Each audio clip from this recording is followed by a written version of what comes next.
Welcome, guys. We're back with another episode of the Neutral Corner.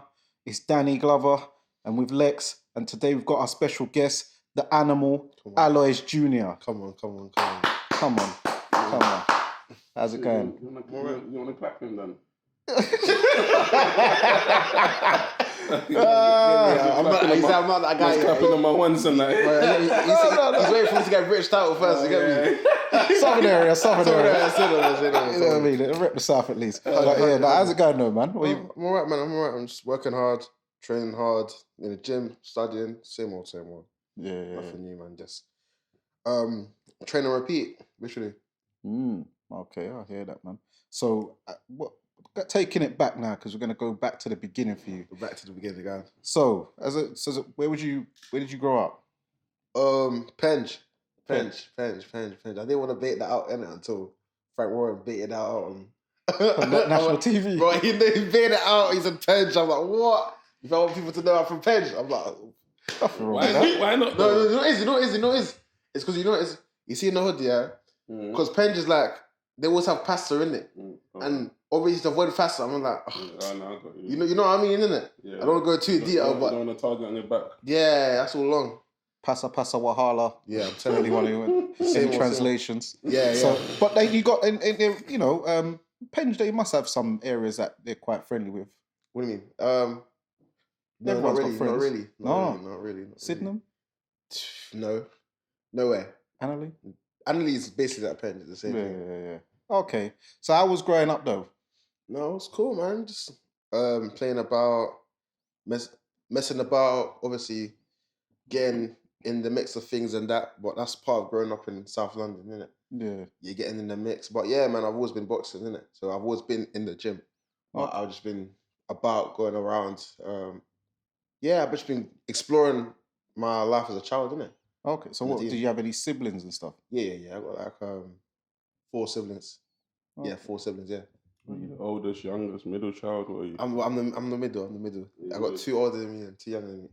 Okay, that explains your that personality. How so? No, because you're very vibrant, innit? You're very vibrant. So the middle child, because you see, like I noticed with households, the oldest child is normally the dad's favorite, innit? Like, oh yeah, it's my first, like this is my legacy. And then the youngest is always babied by the mum, and then the middle ones they kind of get like. Yeah. It's like the Jackson 5, innit? Everyone knows Tito and Mike, and Jermaine, and Mike's like, Mike's the youngest, innit? Yeah. So it's that kind of thing. Okay. So what age did you start boxing though? 7, 8. Underage. That's good. That's good though. So I'm like in the gym minute, but obviously just hitting. I've just been doing it in it, and then probably I started taking it serious, and I've been doing it on my own from 13 years old. So 13 years old is like when I started going gym on my own, catching train, bumping bus. Brixton. I'm telling you, Brixton. Listen. Paying for his oysters. No. I'm bumping train. Yeah, my mom used to give me money, but free. But you're a kid, innit? Like, trying to save that. Man's in my blazer, innit? Man's in my blazer, and that, man. I'm like, yo, £5, bro. Bro, £5 would stretch, man. And I'm not putting on my oyster card. Like, no way. So I used to just bump that train every single day. Brixton, they used to see me. And sometimes the inspectors used to be there. I used to go to Victoria and then spin it from Victoria towards Orpington and get off at Brixton again, where the inspectors are not at. And I just bump it from there. Wow, that's a mad diversion. I'm telling you, bro. Did you see? Man's got the South Circular. I'm telling you. I went to Victoria because the inspectors were there. They see me like, yeah, we're gonna catch you. They shouted, we're gonna catch you. I come back to Brixton and I'll start waving at them and then just walk off. I was like, yeah, man, I'm going training, but obviously there's no barriers in Brixton. Yeah, but they'll wait for you. They'll wait for you. When it's like our tickets and that. I think I've been finding that 3 times in my life. Oh wow! I'm bumping train from 13. I still bump the train to this day. I'm not lying to you. He's joking. It's entertainment. It's like rap music. It's just wax. So what's your background? You Nigerian, Ghanaian? I'm from Cameroon and Congo. Oh, Cameroon and Congo. So how did your family take to Why boxing? did you say me? He's a Nigerian name. Just Why Nigeria? Why Nigeria? Because junior, innit? What is junior? What's that mean? What does that mean, bro? Junior. Bro, anyone can be a junior, but Baby was a junior. What's that mean? Go on, Alan. So how did your parents take to you boxing? Was they cool with that? Yeah, obviously, they're like, it was like whatever, innit? My dad helped me out from like 7 to like, I'll say 11, 12, and then I just put on my own back from 13, innit? Yeah. My mum pushed me a lot, she helped me a lot, she bought me majority of my equipment, I'll say all of my equipment. She really helped me a lot, and I'm thankful for that. Yeah, she put me all to this day. Let's clap for mummy, man. Big up the parents. Come on, seriously, man. Parents are a big factor in it, and my mum really helped me significantly. She paid for my boxing boots, for amateurs. She paid for transport, she paid for hotels, everything. You get me? So yeah, I'm thankful for my mum, because without my mum, I'm telling you, I wouldn't be here. You get me? Even the England camps and whatnot, I wouldn't be able to get there. She paid for that. I'll get there on my own. She'll say, all right, cool. Let me pay for Uber. And yeah, she's done everything for me, literally. I'm faithful. Yeah, no, that's very good that she's very supportive. So do you think that now, with this generation, because you're quite young, that West African parents are more, open to other career paths rather than just trying to force you down the doctor, lawyer, engineer, the educational route, route. Academia? I would say, that's it. I would say majority West African, or I'll say African in general. Yeah. They'll say, bro, school is the only way. If you don't go to school, bro, you better get out of the house or something like that. You get me? Yeah. Listen, everyone that's African knows they push school through your throat, innit? But my mum's, she was born in Cameroon, innit? No, she was born in Congo, but she was a bit more relaxed when she came. She was a bit more relaxed on me, and obviously she didn't want me leaving school. I left school at 16, innit? After 16, I didn't go. I went to college for like 3 months, 4 months. I'm like, no, this is not me, man. I'm gonna go in boxing, bro. I'm at Bundes, bro. I know what I'm doing. I have belief in myself. And I said, from 16 years old, and I think 15 actually. From 15 years old, I believed that, all right, listen, I'm going to turn pro at 18. I'm going to sign with Frank Warren, and I made it happen. Okay. Literally. So is your dad Cameroonian? Yeah, he's from Cameroon. Bamileke? Yaoundé. Oh, okay. Yeah. Got a couple, man. Just for everyone to know, we've got like a historian here in Danny. All Black history. Geographist. No, come on, you got to call it what it is. And I'm not like I'm proud of it. Like, my brethren are, Big up. The master aficionado. So all right. So talk about the amateurs. Obviously, I saw a picture recently. He was with Johnny the Bull Fisher. He was in the Repton outfit. Yeah. Talk about your amateur, like amateurs. How that was. Amateurs was fun, man. I've done so much. I started off my first proper amateur gym was Fitzroy Lodge in, I'll say Kennington or Lambeth North. Yeah, Lambeth, around Lambeth North, Kennington, one of them sides there. Loved it. Got punched up a couple of times in there. I wasn't actually expected to make it. Actually, to be honest, I was like the bottom of the barrel. So who was you? Steve Isaac's boy or Mark Rygate's boy? Mark Rygate. Okay, yeah. But yeah, man, I was like in the gym. I wasn't the worst, but them guys were like exceptional above me, innit? And I was just consistent, but sometimes I was lazy a bit. And you get what I'm trying to say? Yeah, I wasn't expected to be where I am now, innit? I had someone else. I had like a couple of men over me, and they had more fights and they won more stuff than me. But me, the difference between me and them is I'm consistent and I keep working, literally. And I'm obsessed with my goals. Yeah, literally. So what happened after them? After what? After Fitzroy Lodge? Yeah. I left the club because I wasn't getting enough fights because at that period of time they were under the alliance. So I decided to go to Repton. So I went to Repton. When I was like 16.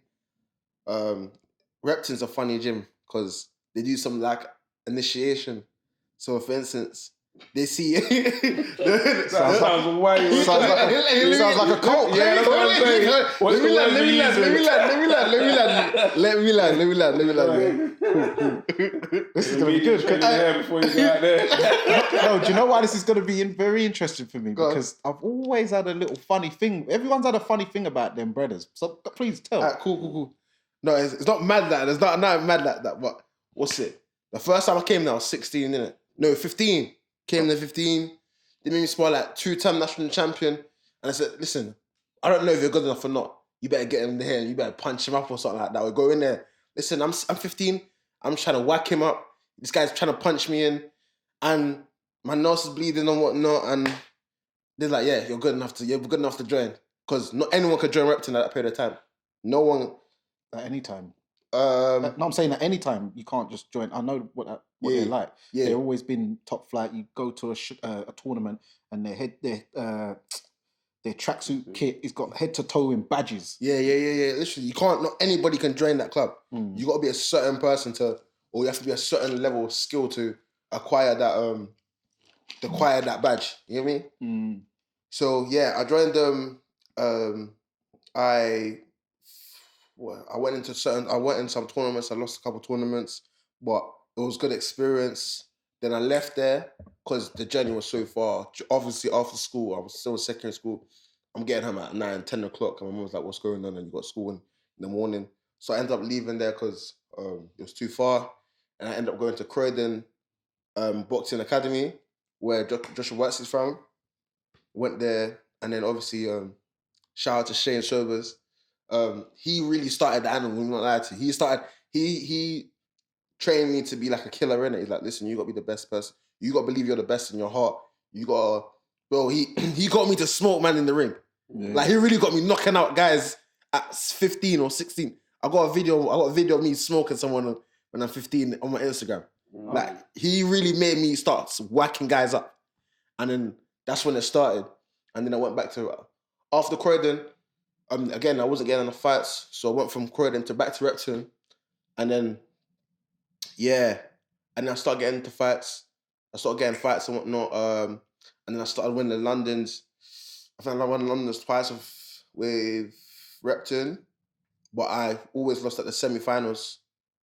But yeah, again, it was more experience. And then I ended up leaving Repton again. What was it for? Because I just wanted to do my own thing. At this period of time, I started training with my professional coach that I have now. So I think I was 15. I was like, yeah, I want to do my own thing. I'm going to win it by myself. I don't want no team to say, yo, they got it. So I'm going to do it my own way. And then I decided to go Double Jab, which was my last amateur club. I went to Double Jab, and from then I won 2 national titles, 2 Londons, and 1 international.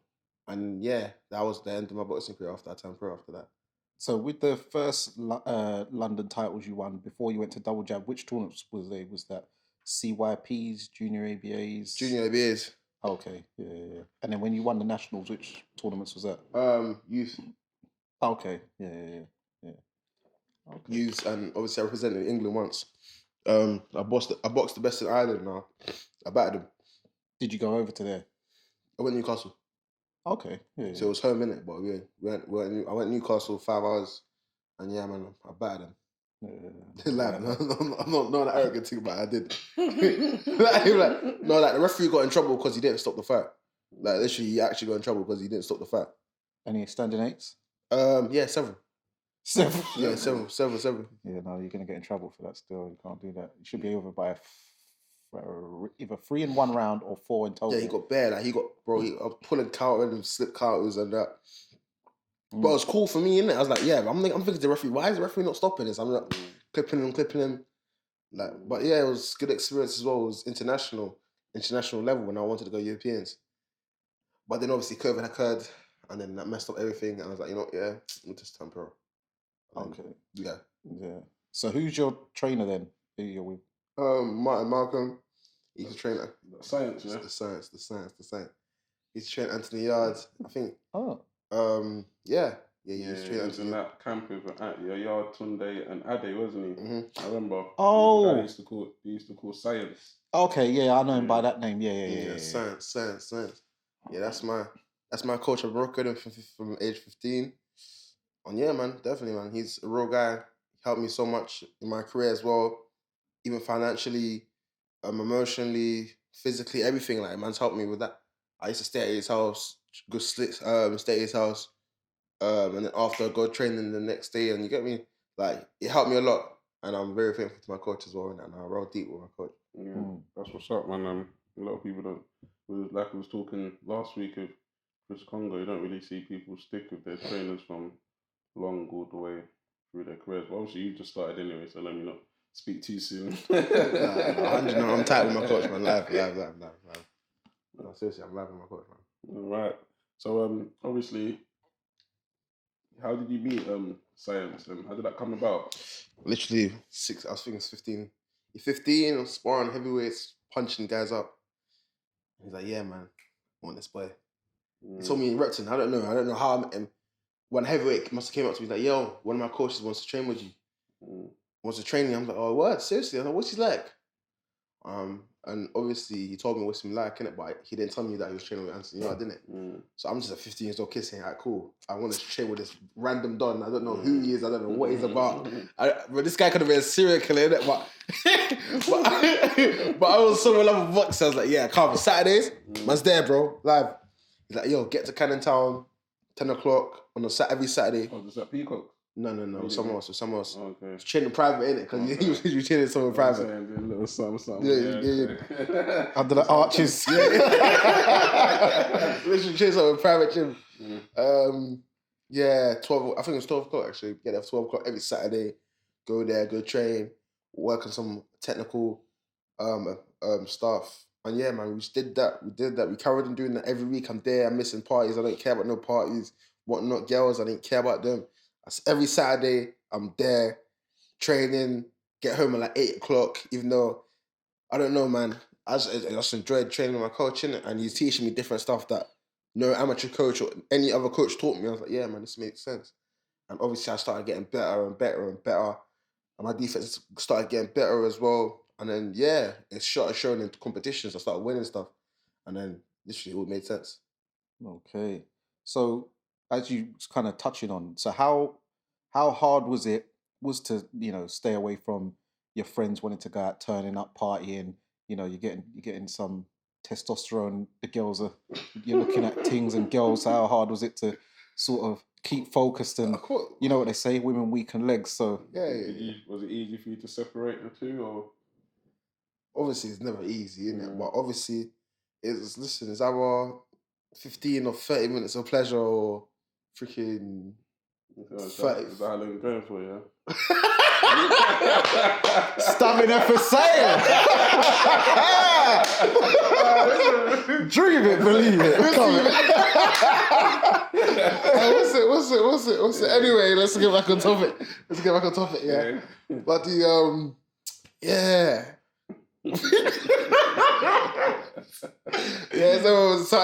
I can't even speak English right now, bro. This guy is a fool. So what? Yeah, it's either that or your future, innit? And I was really, from young, I was like, listen, this boxing thing is me. And I fell in love with my coach and I fell in love with the training I was doing. I was like, yeah, man, bro, burn all these girls, burn all this partying. I don't care about that, but let me go freaking train. Get me. And yeah, man, that was just really me. I didn't care about none of that stuff because I knew boxing was going to be me. I knew that from secondary school. Even from like year 9, I was like, yeah, boxing's me. After 11, I can't wait to finish school because after year 11, I'm going to go straight to the boxing gym. I don't care about these books and whatnot, even though I still listened and whatnot, but I just didn't really care too much about it. But I knew that this is my calling from the get-go. And yeah. So what school did you go? Harris Beckenham.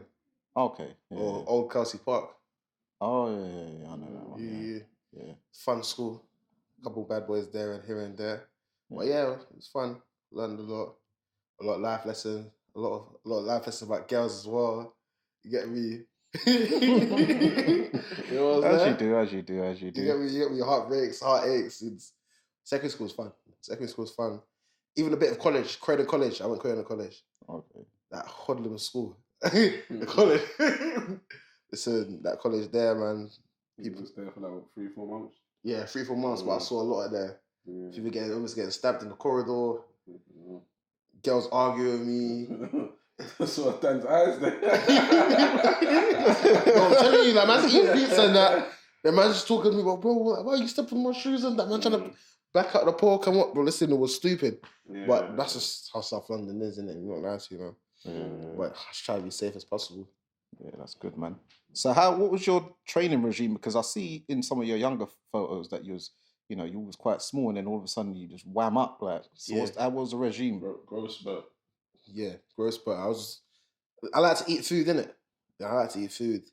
But I've always been small for my weight. Like, I've always been the smallest in my weight. So when people ask me, oh, why you're small cruiserweight, do you not want to go down to light heavyweight? I'm like, listen, if I could make light heavyweight, I would, but I can't. And I'm not scared of no big man. I've been sparring big men from like 14s. I've been sparring grown men from age 13 years old, like grown men, like trying to knock me out from age 13, and I'm rocking and tussling. You get me? So yeah, man, it's not an issue for me with these grown guys. Just throw my punches, innit?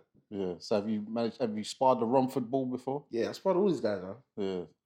How did you find it? Which one? Who? The Romford. Quick for heavyweight. He can punch. And he's improving a lot, actually. He's improving a lot because of Tyson Fury. His movement's improving. He's getting there still. He's getting there. Yeah. It was the controversial, you know. I hate you. Season pro. I hate you so much. I hate you. Self-belief, man. I hate you. I like that. I hate you so much. But obviously, cool. So obviously, as you were saying, because I was talking to you earlier, you said you train up in Raynham. Have you had a couple rounds with him and stuff? Or, Yeah, I had a couple rounds with yeah. Yeah, he's a cool guy. No, we interviewed him. He's a humble guy. I like him. You know what I mean? No, it's a nice guy. Hopefully we get him on the show soon. Yeah, I know. So big up the Romford Ball, Johnny Fisher. Come on. So, I see you probably follow Bounce to Play Dirty and stuff. I see that Mr. But yeah, I know him still. Yeah, you know him. Yeah. So I see that Freezy, he's getting into all that. So I heard you sparred Freezy before. He's quite an eccentric character. Yeah, that's my guy still. Yeah. What was that, up Brixton sides? No, it was in Double Jab. Oh yeah, he was at Double Jab. Double Jab, yeah. Yes. Yeah, punch hot. But listen, his jab felt like a bro. I don't even know, bro. Like he was dropping his shoulder like a left hook, and it's coming up like a. Listen, his jab. This guy punched me so hard one time, yeah. Like, obviously, man knows me and him. We went to war, innit? Yeah. I was like 6. I don't know, man. I don't know why I'm going to war at 16 years old. I don't know why, innit? Listen, man got heart, innit? Listen, this guy punched me so hard. I caught a shot. He cut my mouth. Boom. Like, man caught it. Boom. Mouth cut. Oh, I'm like, oh, crap. You get what I'm trying to say? He has ridiculous power, innit? Yeah. Ridiculous. His power is ridiculous. Don't even lie to you. Yeah. Now, I can really see why if he catches people on the chin, they go to sleep. Yeah. It makes sense. So while she was down there, did you ever spar Courtney Bennett as well? Yeah, I sparred Courtney Bennett, but I sparred him at Raynham. Okay. Yeah. At Raynham. I never sparred him at Double Jab, but I sparred him at Raynham when he was trying to spar. He was sparring Johnny Fisher, and I got in with him. I got in the mix with him, and that. I did like 4 rounds with him. Oh, okay. Yeah. It's my boy's cousin, so yeah, man. We got to shout him out as well. So, moving on to the main topic. Yeah. How did you get, hooked up with Blue Eyes legend in the game, Big Frank Warren? Wait, before that, let's talk about before you got signed. Let's talk about your pro debut, because that was before you actually got signed. Oh, was it? Yeah, and because I was actually, like I was speaking to you earlier, I was in the change room that day, and I saw you the week earlier at Dean White's show. Mm-hmm. Yeah, we saw him, and then he was telling he had a fight a week later, Saturday. Yeah. So obviously I was in the change room. I was doing the Dan Mohammed's corner, and I was hearing that you came in like 1 day's notice to fight. 24 hours, yeah. Michael, I forgot this. He's Sonowski or something like that. So that's Polish. And Yeah, I was literally like watching the Dan get ready, and I'm looking at this guy like, And I'm thinking, Aloys, one day notice for this guy. I'm looking at him, he's just looking like a monster hitting the pads. Yeah, So I'm trying to get through to people to think, well, I'll just with Aloy, like, he can't be. So one day's notice, and then I see science in the crowds. I was thinking, it must be. And then I saw you actually coming out. So then I was thinking, raw. So that showed me the kind of heart that you got and stuff. But obviously, going into the fight, obviously, you sure you got no fear in that. And yeah, you had it was a sick performance in my opinion. I think you could have got the draw. What did you take from that fight? Experience. I learned a lot. After that fight, I learned patience. I learned what it feels to get punched by 10-ounce gloves. That's ridiculous. Listen, bro, like getting punched by 10-ounce gloves is ridiculous. But you know what it is? I think the second time you already know what's gonna come. It's like anything, innit? Like if you've never done something, you do it, it'll be a shock to your body completely. But the second time you get used to it. But after the first time, listen, that jab hit me. I was like, what the frick? And I was struggling to catch it because the gloves were so small, innit? Struggling to catch it. So my defense was like, I felt like my defense was like useless. Like I could block the shots, the left hooks and that, but the straight jab couldn't catch it. And yeah, man, that jab, ridiculous. Then it caught me square in 30 seconds and I dropped. And I was like, yeah, bro, I need to freaking get up. I'm not no joke, man. You can't punch me in front of these people. I heard that, bro. You crazy. You're cool. You silly, bro. You all right? Listen, I was like, bro, I had to turn into a goon, bro. Yeah, but to be fair to you, that was more of a balance issue, though. Yeah. But listen, I thought he's knocked all my jaw like completely. I thought. Yeah, no, he spun it, but it was more of a balance thing, though. Yeah, but, it was more of a balance thing. But listen, that hurt. Yeah. Like the first 10 seconds. You see the first second he was swinging at me. Tap. I'm like, what the frick? I'm catching the shots in the gloves.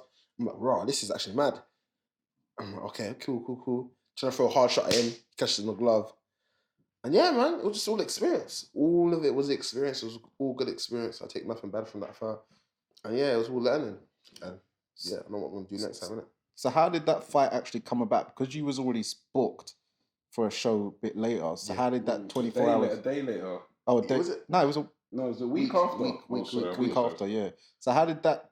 When you had a fight booked from the week after, how did you end up from when we was eating jerk chicken at the Boxing High show to you... What, was it the next day? Went the next day from the Boxing High? No. It was the like week after, 5 days after. No, when was that? Was it Saturday? No, yeah, the Boxing Highs. It was on a Saturday. Sunday, Monday, Tuesday, Wednesday, Thursday, Friday. It was a week. 6 6 days, yeah. 6 days, yeah. No, it was a mad thing, bro. I don't know, bro. Like, it's happened. Listen, my manager called me and said, listen, AJ, I don't know, I got a mad deal right now. I got a mad shot. Obviously, it's... Was it your same manager? Yeah. Mm-hmm. Obviously, it's your manager's job to say, listen, it's your manager's job to offer you the fight. He's obligated to offer your fight, say, listen, this fight or not. I was like, freaking, obviously, as a youngster, innit, still inexperienced in life and whatnot. I jumped at the experience straight away, innit? And obviously, in my ability as well, I've been in the ring with a tremendous amount of people. World champion. I've been a world champion. I've been with so many people. Craig Richards, that bum. Steady. That's my family. That's my boy. That's a tongue in cheek. Don't let me have to get dust off the gloves. Avenge my family. I know that word. But yeah. I've been in the ring with so many people. And obviously I believe in my ability and I've done a lot of things within sparring, innit? And for me, sparring and fighting, there's no different thing to it. There's no difference. Like I don't feel nerves before fights because it's just there's nothing different. Listen, someone's trying to knock me out.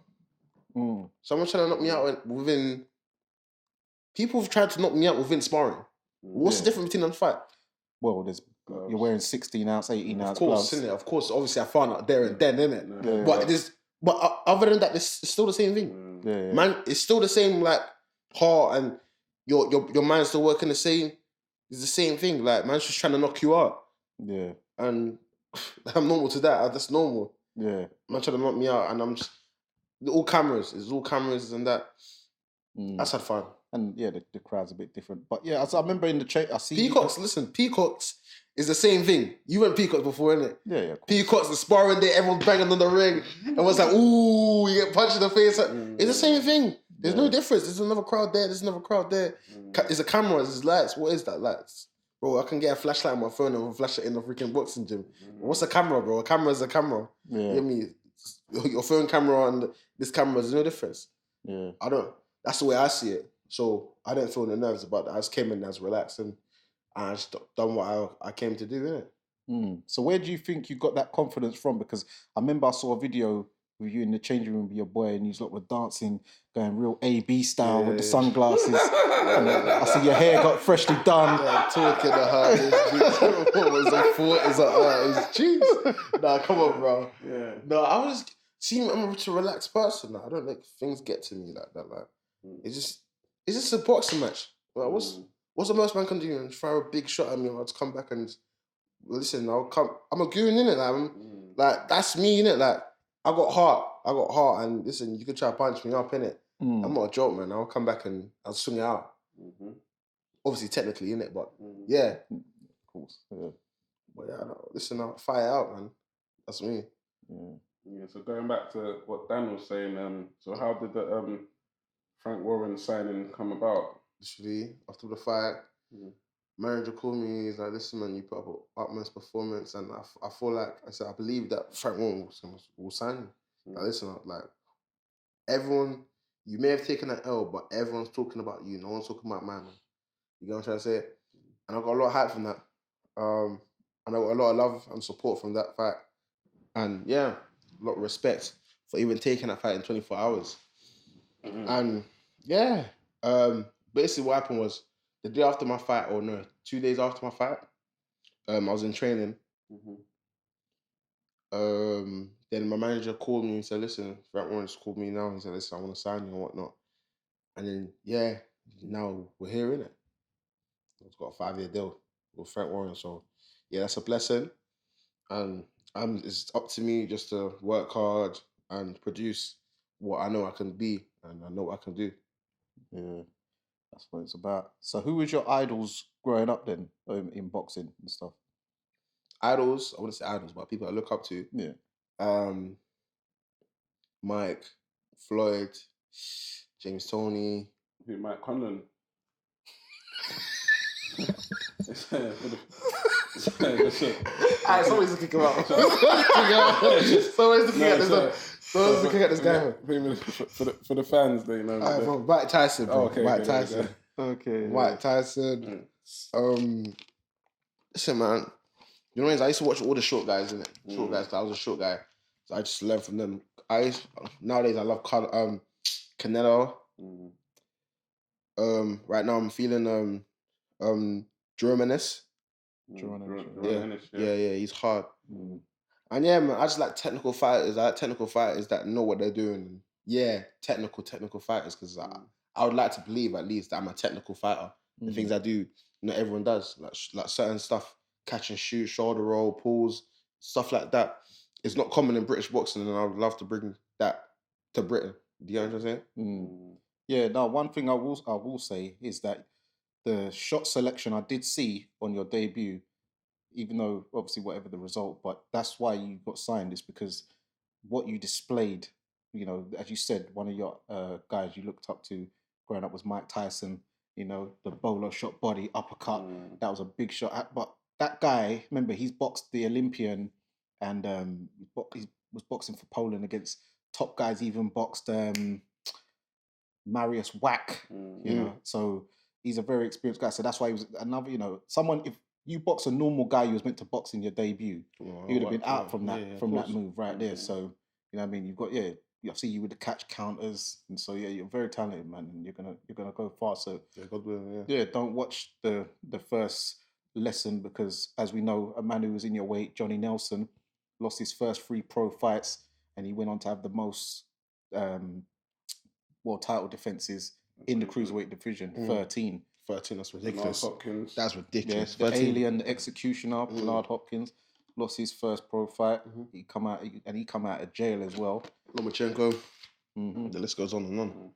There you go. So there's nothing to watch. Yeah, but it never affects my confidence. I still believe that I have what it takes to be the best in the world.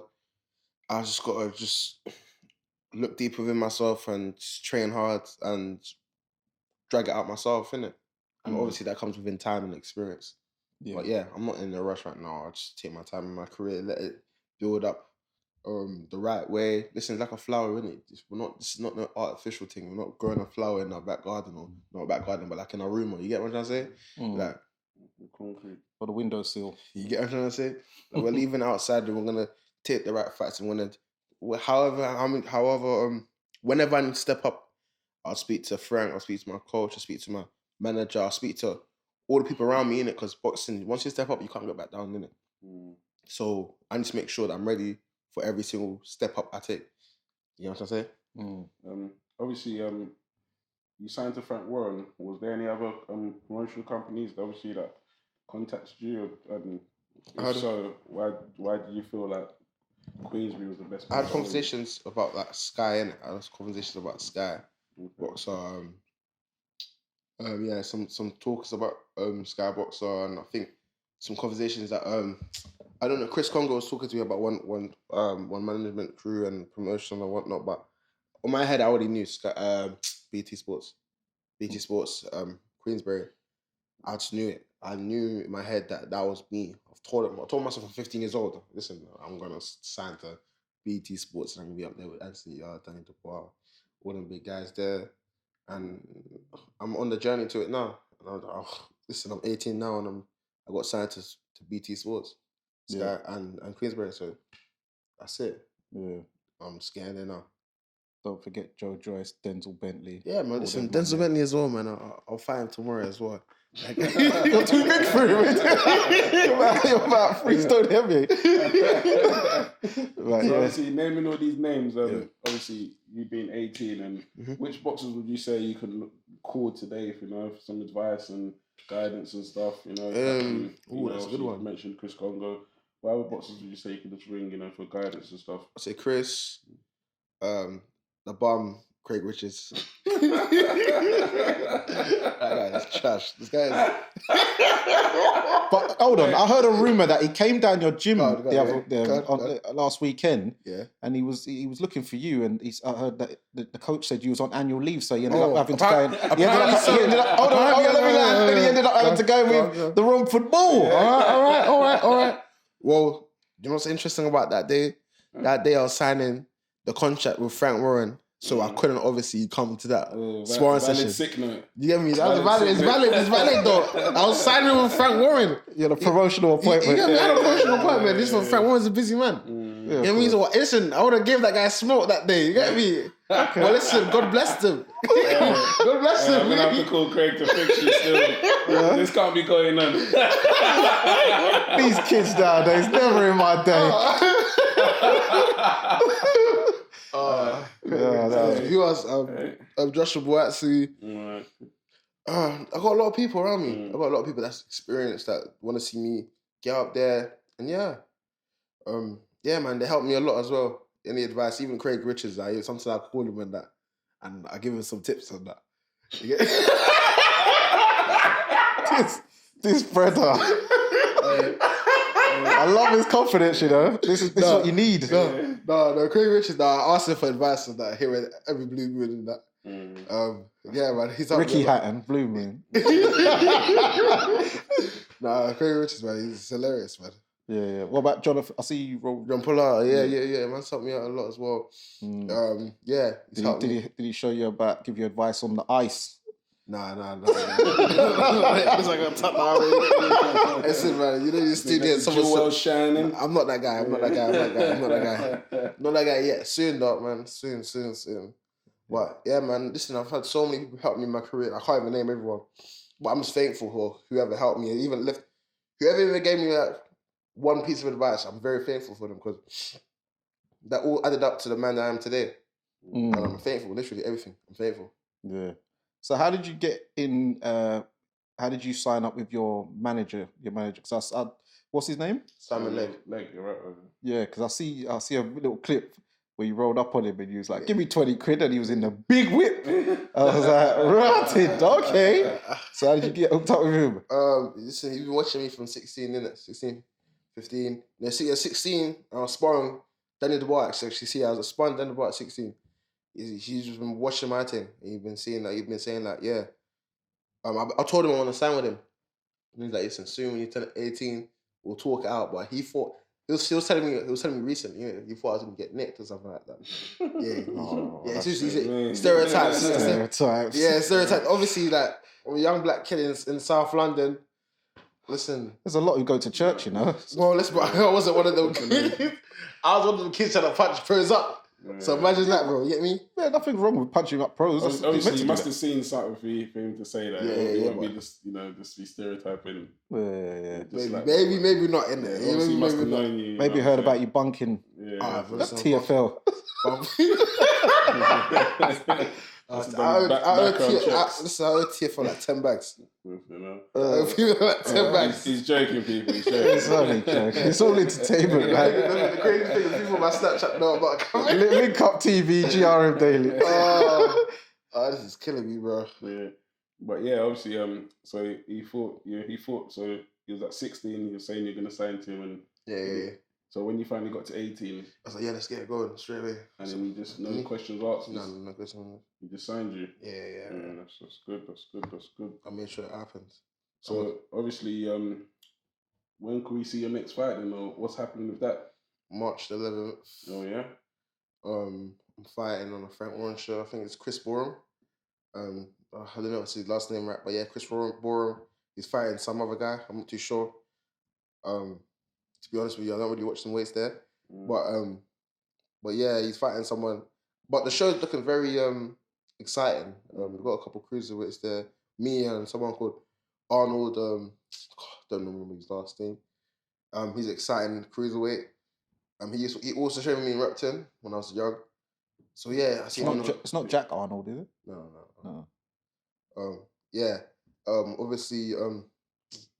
Who else? There's a couple guys on there. There's a couple guys on the show, and it looks exciting. There's a couple big punches on the show. So yeah, man, including me, and yeah, man, I'm just gonna put up the best performance I can possibly do.